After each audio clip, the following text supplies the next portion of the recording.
Hola, muy buenos días. Feliz domingo para todos. Le damos la bienvenida aquí a Capilla Calvario Iglesia El Camino. Yo soy el pastor Cristóbal García y dándole como siempre la bienvenida y gracias por acompañarnos. Como siempre sabemos que estamos estudiando la palabra de Dios versículo por versículo, libro por libro, capítulo por capítulo. Estamos en este momento en Primera de Pedro, capítulo 3. Hoy vamos a estudiar el versículo 13 al 22. Ojalá que alcancemos a estudiar todo. Como siempre les exhorto a que tengan sus Biblias con ustedes para que nos acompañen en la lectura y que el Señor pueda edificarnos con su palabra y enseñarnos más de Él para conocerlo más y poder darle reverencia y todo honor y gloria a Dios. De eso se trata, de conocerlo cada vez más. Y aparte de saludarlos, como siempre les pido, les rogamos que nos levanten en oración, en sus oraciones al Señor, que el Señor nos provea, nos bendiga, nos aliente, nos fortalezca y nos ayude. Necesitamos mucho de Dios y solamente les pedimos que ustedes oren por nosotros mientras nosotros estamos aquí en la obra, en este lugar de Michoacán, Baja California, Michoacán. Y habiendo dicho eso, vamos a pasar a nuestro... también antes que se me olvide, como siempre, este estudio estará también disponible en un par de horas en YouTube, en el mismo nombre, Capilla Calvario Iglesia El Camino, para aquellos que les gustaría compartirnos y compartir el video para que más personas nos vean y nos oigan. Y ya con eso vamos a pasar a nuestro estudio de hoy, que es, como les dije, primero de Pedro, capítulo 3, del versículo 13 al 22. Y como saben, si alcanzamos a estudiar todo, lo haremos, y si no, pues regresaremos la próxima semana y empezar donde nos quedamos este día. Así que lean conmigo, por favor. Dice la palabra del Señor, versículo 13 del capítulo 3 de primera de Pedro. ¿Y quién es aquel que os podrá hacer daño si vosotros seguís el bien? Mas también, si alguna cosa padecéis por causa de la justicia, bienaventurados sois.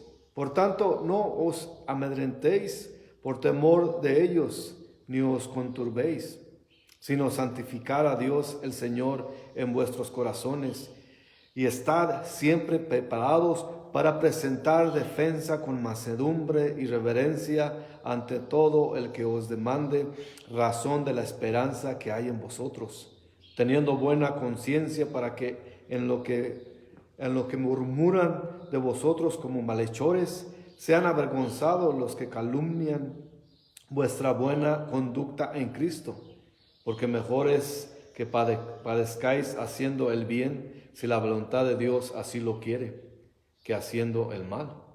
Porque también Cristo padeció una sola vez por los pecados, el justo por los injustos, para llevarnos a Dios, siendo a la verdad muerto en la carne, pero vivificado en espíritu, en el cual también fue y predicó a los espíritus encarcelados, los que en otro tiempo desobedecieron, cuando una vez esperaba la paciencia de Dios en los días de Noé, mientras se preparaba el arca, en la cual pocas personas, es decir, 8, fueron salvadas por agua. El bautismo que corresponde a esto ahora nos salva, no quitando las inmundicias de la carne, sino como la aspiración de una buena conciencia hacia Dios, por la resurrección de Jesucristo, quien, habiendo subido al cielo, está en la diestra de Dios, y a Él están sujetos ángeles, autoridades y potestades. Oremos. Señor, damos gracias por poder venir a este lugar libremente y leer su palabra, estudiarla, Señor. Le pedimos, como siempre, que usted nos ayude a comprenderla, a estudiarla, que su Espíritu, Señor, penetre en nuestros corazones y esté sobre nosotros para poder entender lo que tiene para nosotros este día.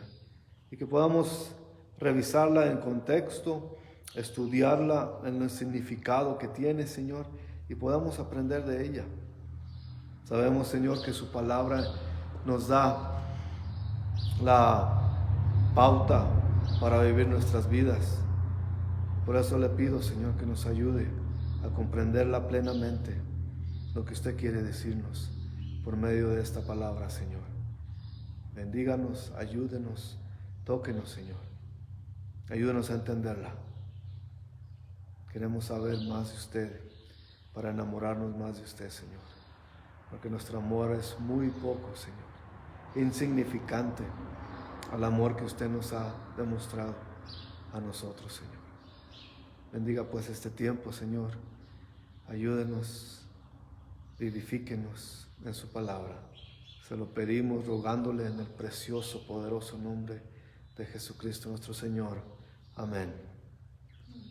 Bueno, pues viendo aquí lo que ya habíamos visto acerca de Pedro, lo que Pedro nos venía diciendo desde los capítulos anteriores y aún en los versículos anteriores en este mismo capítulo 3, cómo la conducta debe llevarnos a ser aquellos cristianos. Y a veces estamos viendo acerca del sufrimiento de los cristianos, que a veces no podemos evitarlo. Y en cuanto al comportamiento, si nos atacan por nuestro comportamiento de obediencia a Dios, aquí por eso Pedro dice aquí en el versículo 13, ¿y quién es aquel que os podrá hacer daño a vosotros si seguís el bien? Y está haciendo sabemos que en las circunstancias normales, a todo aquel que se porta bien, que tiene buena conducta, pues no te dará daño a nadie. Eso sería en un mundo normal, pero sabemos que no estamos en un mundo normal. Y aquellos de nosotros que aunque nos portemos bien, recibimos ataques, pues no nos pueden hacer daño más que a nuestro cuerpo, o a nuestros sentimientos, o a nuestro orgullo, o a nuestro ego, pero no pueden hacernos daño a nuestra relación con Jesucristo. A eso se refiere en el contexto de aquí. Es que el temor de Dios que tenemos hacia Él, un temor reverencial, claro, un temor de no fallarle a nuestro Señor, es el que nos está superior y por arriba de cualquier miedo que podamos tener a las personas, a la gente que nos puede atacar verbalmente o físicamente. Eso es básicamente lo que está diciendo Pedro aquí. Y la verdad es que parte de este capítulo 3 quisiera llevarlo un poquito más despacio porque es muy importantísimo. Hay partes confusas que vamos a llegar más adelante y que queremos estudiarlas plenamente para tener ese entendimiento de la palabra de Dios. Aquí en este temor que dice, pero no tengas miedo a quién te puede dañar. Si te portas bien, ¿quién te va a hacer daño?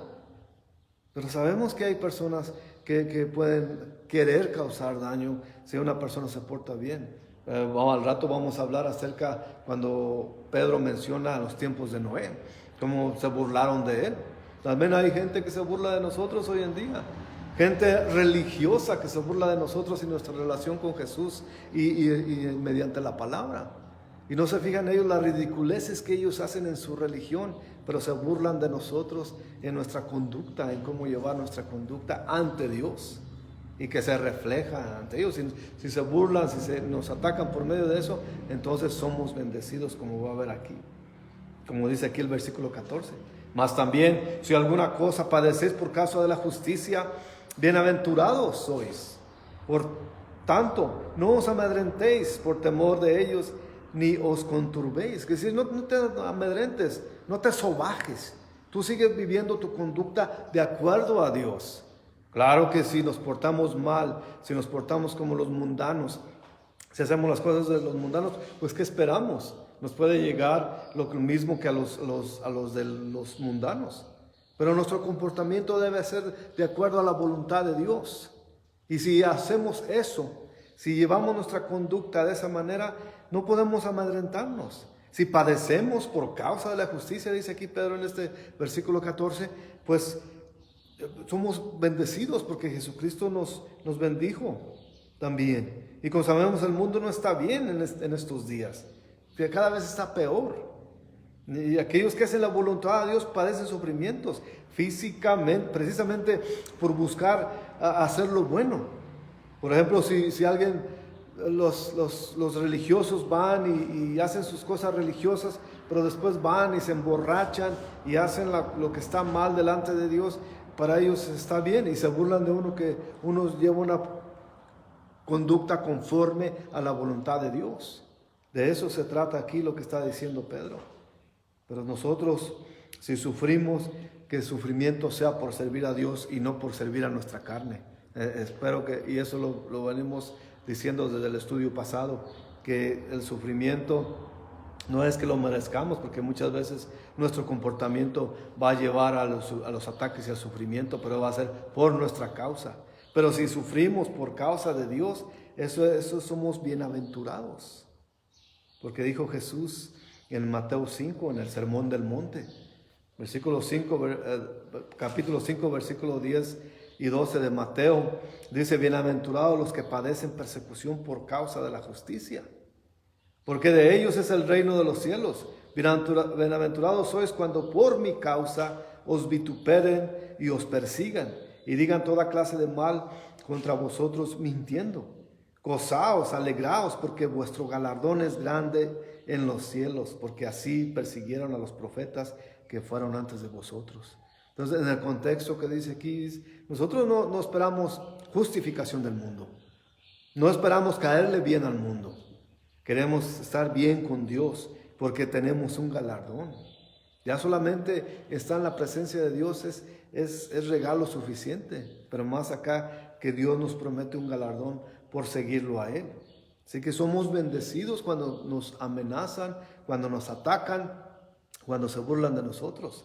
Esa persecución que es causa por la justicia de Dios y no por causa de nuestros errores y nuestras fallas, eso tiene que ser claro. Conste que dice que los que padecen por causa de justicia y no que los que causan ataques por hacer lo malo. Así que tenemos que tener esa línea bien definida, que no podemos quejarnos que nos ataquen o que nos quieran hacer daño por nuestra propia causa y error, sino porque seguir a Dios les causa a ellos ese odio hacia nosotros. Y dice aquí, siguiendo en el versículo 15, sino santificad a Dios, el Señor, en vuestros corazones, y estad siempre preparados para presentar defensa con mansedumbre y reverencia ante todo el que os demande razón de la esperanza que hay en vosotros. Muchas veces se ha tomado este versículo un tanto fuera de contexto, pero tenemos que reconocer que la santidad eterna de Jesucristo, y le damos reverencia al Señor por eso mismo. Es porque es el Señor del universo, quien tiene el control de todo. Presentar defensa aquí, Pedro asume que la fe cristiana será falsamente atacada y será falsamente acusada también. Nos van a acusar, y vemos hoy en día que nos acusan de que no estamos bien ante Dios porque no somos de la religión fulana o sutana. Pero aquí a veces se ha usado este versículo para decir, como algunos pastores dicen, bueno, si te preguntan cuál es tu fe, tienes que estar preparado para dar respuesta. Pero aquí, en el contexto en que Pedro lo dice, y puede calificar en ese contexto de decir, tienes que estar preparado para dar respuesta a la pregunta de que en dónde tienes situada tu fe. Pero también aquí lo que en el contexto en que Pedro lo estaba diciendo es que cuando seas falsamente atacado y asumiendo que nuestra fe será acusada falsamente. Por eso es que anima a los cristianos a contar con respuestas razonables a las falsas acusaciones. Mansedumbre y es traducido cuidadoso, tierno, con cuidado. Tenemos que tener cuidados al presentar nuestra defensa. Y eso tenemos que ser cautelosos, tenemos que ser cautos, amables, razonables también y tiernos en nuestras respuestas también. Así que la mansedumbre es traducido cuidadosamente suave, es lo que podemos traducirlo en lo que se quiere decir mansedumbre. Y manso, una vez más, no es débil. La Escritura dice que Moisés y Jesucristo, primero Moisés en el Viejo Testamento, el hombre más manso que existió. Jesucristo también, así mismo se calificó ser manso. Mateo 11, que Él es manso. Pero la mansedumbre o el ser manso no quiere decir por ninguna manera ser débil. Una vez más, el temor a Dios implica en un alto grado de reverencia y respeto a Dios. Pedro aquí en esta manera está citando a Isaías 8:13. A Jehová de los ejércitos, a Él santificad. Sea vuestro temor a Él, sea vuestro miedo a Él. Entonces, dice el Isaías 8:14 también, entonces Él será por santuario, pero a las dos casas de Israel por piedra para tropezar, y por tropezadero para caer, y por lazo, por red y morador de Jerusalén. En ese contexto, vemos esto que tiene que ver con lo que Pedro está diciendo aquí, que presentes defensa con mansedumbre a aquellos que exijan respuesta en lo que basa tu fe. Bueno, aquí en el contexto es muy significante, porque precisamente el contexto de este tiempo, en el tiempo de Isaías, se trata de cuando Dios mandó a Isaías al rey Acaz, allí el rey de Judá y de Judea, y enfrentaba una crisis él por la inminente invasión de los asirios, y los reyes de Israel y Asiria estaban en pleito. Entonces los dos querían unir la alianza de Acaz, y que se aliara uno de ellos, tanto los asirios, el rey asirio, como Jerusalén, como Israel, querían esa alianza con Acaz, pero se rehusó. Pero al mismo tiempo Acaz buscaba alianzas escondidas con Asiria en vez de con Israel. Y por eso precisamente Dios mandó a Isaías a hablar con él, que tuviera cuidado. Le advirtió acerca de la alianza en contra de Dios y le urgió a que confiara en Dios y que Dios le ayudara. Y es el contexto que él está usando más o menos Pedro. Así como Acaz falló en la crisis, miraba a Siria más fuerte, más imponente, más poderoso. Decía, yo me voy con el que puede, yo me voy con el poderoso, pero no tenían en cuenta a Dios, a que le ayudara a Dios si él hacía la decisión correcta. Por eso le mandó Isaías, Dios le mandó a Isaías a que pensara en eso. Muchas veces nosotros como cristianos enfrentamos crisis y somos tentados a rendirnos, porque muchas veces los ataques son poderosos, los ataques son totalmente intimidadores y nos llevan a ese punto donde nos queremos rendir. Y cuando en nuestro ser, en nuestra carne, en nuestro propio poder, desfallecemos, caemos, nos rendimos, nos debilitamos, hasta llegar a nada, a un punto de rendirnos, de dejarnos caer. Pero por eso es que en nuestros corazones necesitamos temer más a Dios que a los hombres y a las circunstancias también, porque las circunstancias realmente pueden ser demasiado poderosas, demasiado intimidadoras, demasiado poderosas, y nos pueden llevar a un punto de desfallecimiento y de rendir. Pero cuando tenemos más temor en fallarle a Dios, cuando enfrentamos a nuestros enemigos, podemos experimentar las bendiciones de Dios, si es que queremos hacer lo que está bien delante de Él. Y a veces nos olvidamos, así como Acaz, no tomaba en cuenta el poderío de Dios. Él miraba el poder de los hombres. Nosotros también a veces podemos ver el poder de nuestra aflicción, podemos ver el poder de nuestras circunstancias y vemos qué tan poderosos son y qué tan fuerte es esa presión. Y cuando el enemigo nos lleva a ese punto donde nos dice, ríndete, tú no eres nadie para aguantar esto, tú no tienes el poder para contrarrestar este ataque, tú no puedes porque eres un miserable pecador. Pero si consideramos a Dios y su poder, y donde ya nos ha sacado y cómo se ha mostrado en nuestras vidas, Entonces podemos decir en nuestros corazones, pues ¿quién puede hacernos daño si Jesucristo está con nosotros? El Señor de nuestras vidas está con nosotros. Y cada crisis se convierte en una oportunidad para testificar de Jesús. Y a veces se nos olvida eso, porque el mundo nos está viendo. Las personas nos ven en nuestra manera de vivir. Así como Pedro dice que caminamos bien aunque el mundo nos ataque, pero sigamos caminando bien, confiados en Dios. Así también el hombre nos ve, la gente allá afuera nos ve en nuestras aflicciones, en las circunstancias horribles y cómo nos comportamos. Entonces van a ver dónde estamos.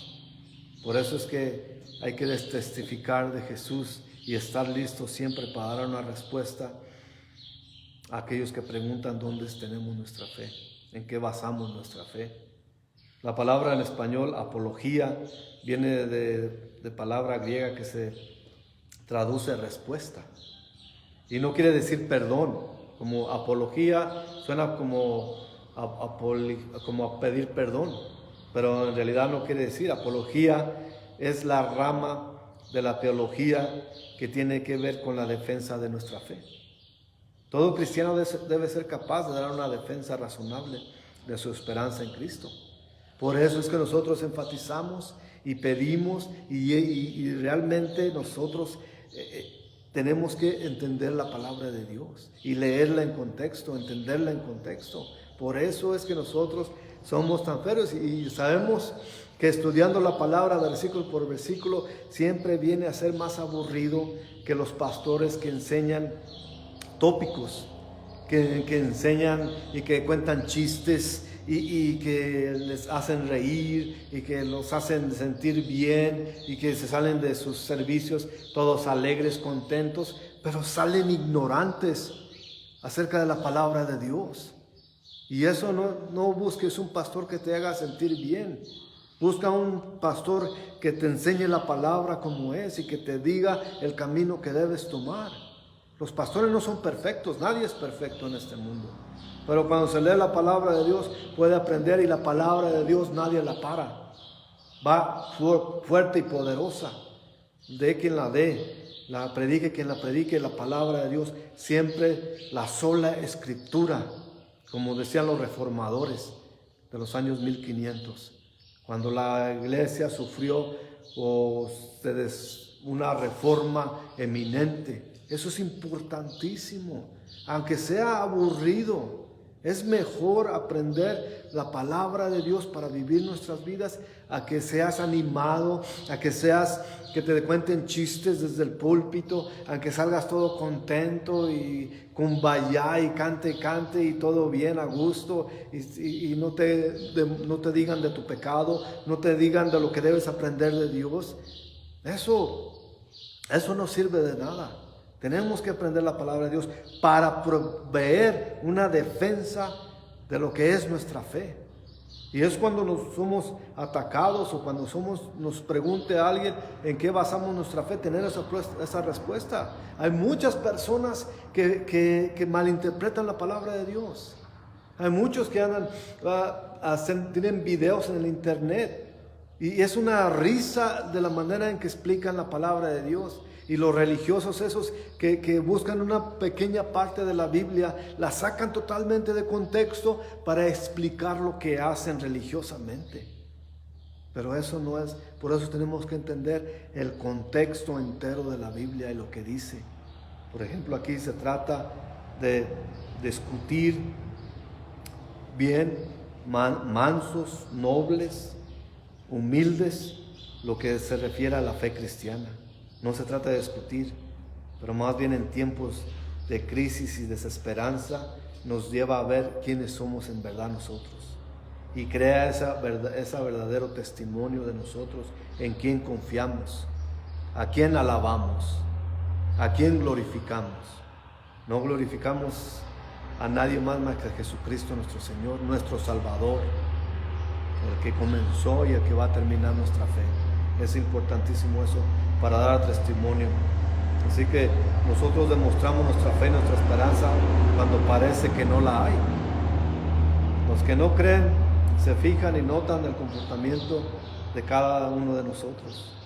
Y el propósito para el cristiano no es ganar una discusión, pero ganar una alma perdida para Dios. Y si nos enfrascamos en nuestro propio ser, en nuestro propio orgullo, en nuestro propio confort, en nosotros querer estar bien, entonces vamos a perder la oportunidad de testificar quién es Dios para nosotros. Porque continúa Pedro aquí en el versículo 16 de primera de Pedro 3, teniendo buena conciencia, para que en lo que murmuran de vosotros como de malhechores sean avergonzados los que calumnian vuestra buena conducta en Cristo. Entonces, si te van a hablar de ti, que hablen por lo que sirves a Dios. La palabra conciencia viene de dos palabras en latín. Con, que quiere decir precisamente con, y la palabra escio, S-C-I-O, escio, que quiere decir saber. O sea, que con sabiduría, conciencia es con sabiduría, lo que estoy hablando hace ratito. Sabiduría de la palabra de Dios. ¿Cómo vamos a dar testimonio de nuestra fe si no sabemos lo que en ella hay, lo que en las escrituras hay? Pues por eso es que con sabiduría, aquí dice Pedro, con sabiduría actuamos. ¿Con sabiduría de qué? De la palabra de Dios. Y en esa conciencia actuamos. Y si los malhechores nos hablan de nosotros, que sean avergonzados, porque nosotros, nuestra conciencia, nuestro comportamiento está de acuerdo a la voluntad de Dios. Entonces por eso van a ser avergonzados. Pero ¿qué? Si aquellos que hablan de nosotros están diciendo la verdad, no, mira que este fulano, esta sotana es así, asá, y se porta de esta manera, y si tienen razón, entonces ahí perdemos nuestra conciencia, nuestro saber. Es importante saber y el contexto de la palabra. Nuestra manera de vivir testifica lo que somos. Así que testificar nos habilita con sabiduría, ya sea aprobado nuestras acciones o desaprobándolas y acusándonos. Porque eso es conciencia.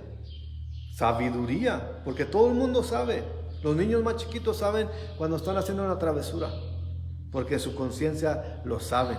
Nosotros también, nuestra conciencia nos da esa sabiduría de saber lo que hacemos, y también nos puede acusar. Nosotros nos acusamos a nosotros mismos. En Romanos 2, capítulo 14, 15, Pablo dice, porque cuando los gentiles que no tienen ley hacen por naturaleza lo que es de la ley, estos, aunque no tengan ley, son ley para sí mismos, mostrando la obra de la ley escrita en sus corazones, dando testimonio de su conciencia y acusándoles o defendiéndoles sus razonamientos. Así vemos. Mucha gente puede caminar o estar ser miembro de cierta religión, pero dentro de sí hay una conciencia que les habla, que les dice si está bien o está mal lo que están haciendo. Y muchas veces se apaciguan o siguen la ola o siguen el empuje de los demás, hacen lo que los demás hacen, aunque en su conciencia de ellos sepan que no está bien lo que están haciendo religiosamente. Eso es lo que en su propia conciencia, porque Dios nos dio una conciencia. Dios nos da el beneficio de la sabiduría para saber lo que estamos haciendo. No es que nosotros tengamos totalmente ignorancia, porque sí podemos ser ignorantes de la palabra de Dios, pero hay una conciencia en nosotros que nos dice. Cuando uno estaba niño, uno sabía que lo que ve y congrégate, ve a este lugar, ve a esta iglesia y haz lo que ellos hacen. Pero uno en su mente sabía, esto no está bien. Sobre todo las cosas que se hablaban entre niños mismos de lo que hacían los líderes religiosos. Sabíamos que no estaba bien, pero esa conciencia tenemos que llenarla de sabiduría de la palabra de Dios, porque esa misma conciencia nos va a ayudar a guiarnos y a condenarnos también si no estamos haciéndolo bien. Dice, continúa Pedro aquí en el versículo 17, porque mejor es que padezcáis haciendo el bien, si la voluntad de Dios así lo quiere, que haciendo el mal. Dice que a veces es voluntad de Dios que suframos. Esto es inexplicable, y esto es lo que no enseñan los los pastores no diría yo, no quiero decirles pastores, pero más bien los que enseñan la prosperidad, los que más bien son consejeros o animadores o son como coaches de vida, esos que te dicen tu mejor tú, que te ayudan a sacar tu mejor tú.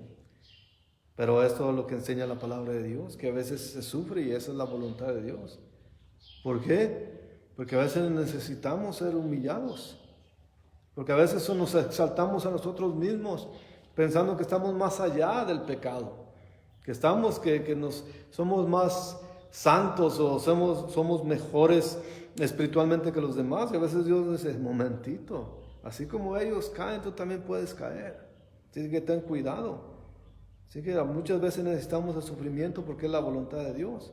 Y a veces las cosas parecen totalmente injustas, que sufrimos totalmente en una injusticia, pero es la voluntad de Dios. Podemos pensar de muchos personajes bíblicos que sufrieron y que están plasmados en la palabra de Dios. Job es el más famoso que sufrió siendo un hombre justo, un hombre que alababa a Dios y sufrió la pérdida de todo, perdió todo, familia y todo. Sí, sus hijos eran parranderos, parafraseando, claro, pero era un hombre justo y sufrió. Pablo mismo. Pablo en un tiempo fue un atacador de la iglesia de Jesucristo. Él llevaba y era un asesino, pero se convirtió. Y Dios lo llamó a servirle a él. Jesús mismo se le apareció, como sabemos, en el camino de Damasco, en el libro de los Hechos. Pero también sabemos que cómo sufrió por predicar la palabra de Dios. Él mismo habla de sus sufrimientos. ¿Cuántas veces fue azotado? Cuando en Listra, cómo lo apedrearon hasta sacarlo arrastrando de Listra pensando que estaba muerto. Y eso es, a veces la voluntad de Dios nos lleva a ese lugar. Que no puedo entender por qué Pablo, sirviéndole a Dios totalmente, ¿qué hizo Pablo cuando lo sacaron, según ellos, muerto de ahí? Se paró y se le siguió y regresó a Listra al día siguiente, dice la palabra. ¿Por qué? Porque él sabía que estaba en la voluntad, en la perfecta voluntad de Dios. Así que a veces sufrimos, nos quejamos, pero no pedimos a Dios que nos enseñe su voluntad en medio de su sufrimiento. Porque sigue Pedro diciendo aquí en el versículo 18, porque también Cristo padeció una sola vez por los pecados del justo, por los injustos, para llevarnos a Dios, siendo a la verdad muerto en la carne, pero vivificado en el Espíritu. Sin duda alguna, este pasaje de la Biblia es lo más difícil que me ha tocado entender y explicar y de ministrar. Hay muchos buenos maestros bíblicos que han debatido esta sección y hay muchos desacuerdos en cuanto a la escatología. Escatología es el estudio de la palabra. Y pues yo no soy tampoco ningún teólogo prominente ni un maestro, pero requerimos del Espíritu Santo que nos ayude a entender lo que Pedro está diciendo aquí. Como ejemplo perfecto de alguien que sufrió injustamente es Jesucristo, y eso sí lo podemos entender. Él sufrió totalmente injusto, siendo perfecto, sin pecado alguno. Él sufrió por nosotros, por el propósito de llevarnos a su reino. Vemos eso. Porque tenemos bien, y yo creo que vamos a regresar la próxima semana a estudiar lo que sigue, lo que queda de estos versículos aquí desde el 18 hasta el 22 para enseñarnos bien, para poder entenderlo bien, porque es la parte un tanto confusa de esta parte de la Escritura. Pero aquí lo está diciendo que Jesús, Pedro nos lo presenta como perfecto ejemplo a sufrir sin razón, a sufrir por un bien a los demás. Vemos eso. Él sufrió nuestro merecido.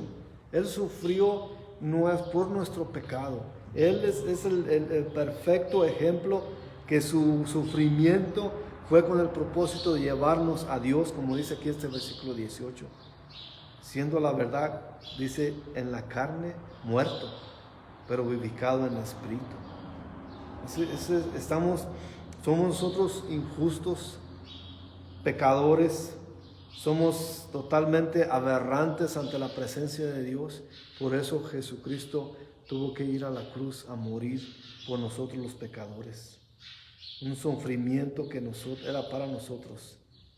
Así que, y para que nosotros pudiéramos tener ese acceso a Dios, Él murió ese aberrante castigo, ese humillante maltrato, lo sufrió Jesucristo con el propósito de darnos la salvación. Eso si no le causa a usted asombro, no sé qué le puede causar. Pero es algo que no deja de sorprenderme, como el Señor,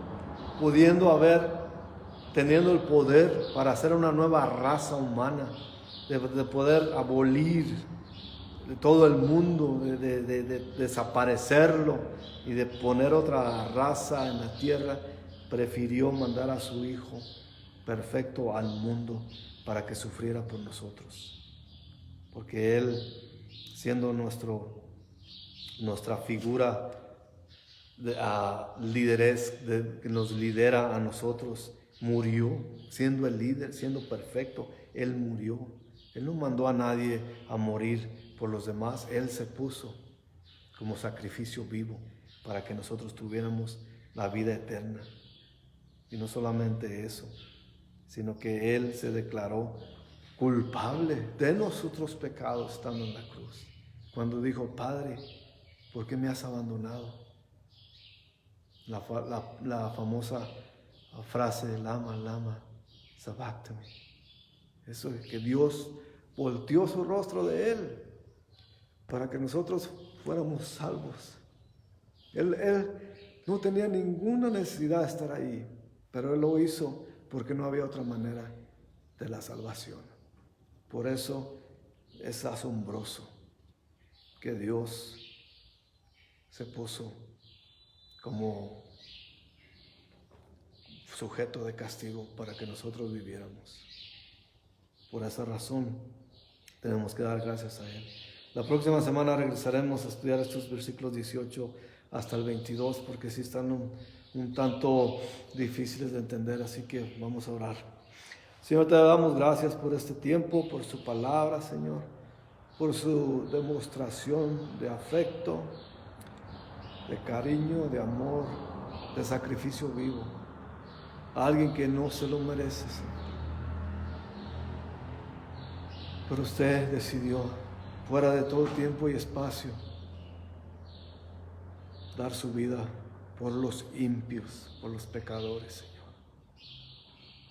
Que dice su palabra, Señor, que pues bien puede dar uno su vida por uno mismo que uno ama, por la familia, pero dar su vida por los enemigos, Señor, es inaudito, incomprendible, pero al mismo tiempo nos demuestra su amor, su compasión y su misericordia, Señor. Ayúdanos a entender eso en nuestro diario vivir, Señor, en estas carne protefacta que nos lleva al pecado, Señor. Que es el espíritu que hay en nosotros pueda vencer nuestra carne y vivir para usted plenamente, Señor. Gracias, Señor, por su palabra, gracias por su bendición. Le pido, Padre, que los que están viendo, los que van a ver este estudio, Señor, usted se manifieste, que los bendiga, que les provea por sus necesidades, que proteja y bendiga sus hogares y que sane sus enfermedades, Señor. Damos gracias, Señor. Le pedimos que se manifieste en este pueblo para salvación de la gente que está allá afuera perdida, Señor. Es el propósito de su evangelio, alcanzar a los perdidos, Señor. Ayúdenos. Provea, Padre Santo, para alcanzar a aquellos que caminan sin rumbo a la perdición, Señor. Manifiéstate en estos pueblos, en esta región de Michoacán, Señor. Que su Espíritu venga y haga una obra de salvación para los que ya usted tiene que usted ya sabe que serán salvos. Y ayúdanos a servirle, Señor, así de defectuosos como somos, Señor. Así ayúdanos a predicar su evangelio, Padre. Se lo pedimos dándole gracias en el precioso nombre que es sobre todo nombre, Jesucristo, Señor y Salvador. Amén. Que tenga una gran semana sirviendo al Señor. Les ruego que oren por nosotros, que el Señor provea, bendiga y nos ayude y nos fortalezca, y compartan para que más gente vea este video, y lo esperamos en YouTube al rato con este mismo estudio. Que Dios los bendiga grandemente. Hasta la próxima.